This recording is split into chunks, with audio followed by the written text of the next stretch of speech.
Hey guys, we're going to do something called axial cars. So what this is essentially rotations of a joint in the socket rotating. So we're going to do them for the shoulder and the hip because they're the ones that actually have this ball and socket joint that we can do this with, okay? So we're going to do this with our hip first and then we're going to do the shoulder. What this is it's a controlled articular rotation, but we're using the hip joint and trying to go internally and externally with a long straight leg as much as we can with tension, right? So we're doing a controlled, slow, relaxed movement. This is not done fast. The more you do it, the slower, the more controlled, the more you're gonna get out of it. And this is a basic movement. If your hips are quite sore, or you've got an impingement or anything, this is a good one that you can start with, right? So you would have your leg here. I'm gonna show you like this, and then I'll show you, we're gonna be then rotating our hip, keeping the tension, rotating all the way in. Now, if you do it lying, you're going to get a lot more range. So we're going to rotate, and we're going to rotate. Good. And we squeeze and rotate out, squeeze and rotate in. And you're going to do reps of that, so do about 10 reps of that. And that's going to then just lubricate and warm up that joint, get blood flow into it, okay?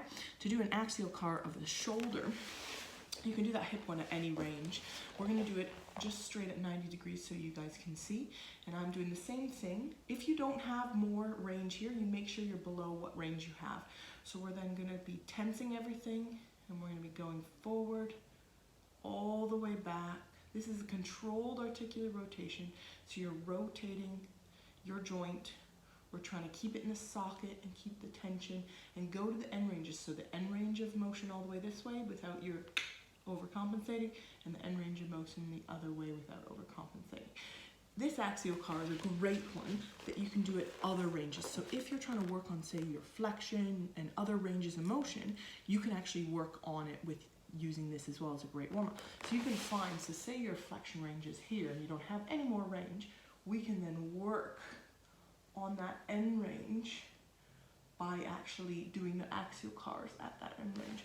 If you had an issue with extension, you could do it right through there, right? Wherever you feel like it butts up to whatever your end range is. Doing a set of 10 is a great idea.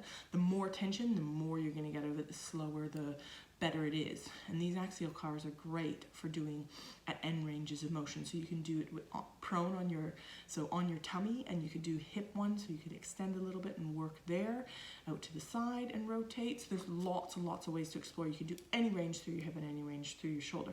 Just watch out for yourself trying to compensate, keep your arm locked down and work on whatever end range you have, rather than trying to get more range, which is actually just not range, it's just compensating. You'll be getting the range from somewhere else, okay? So that's axial cars for your shoulder and your hip.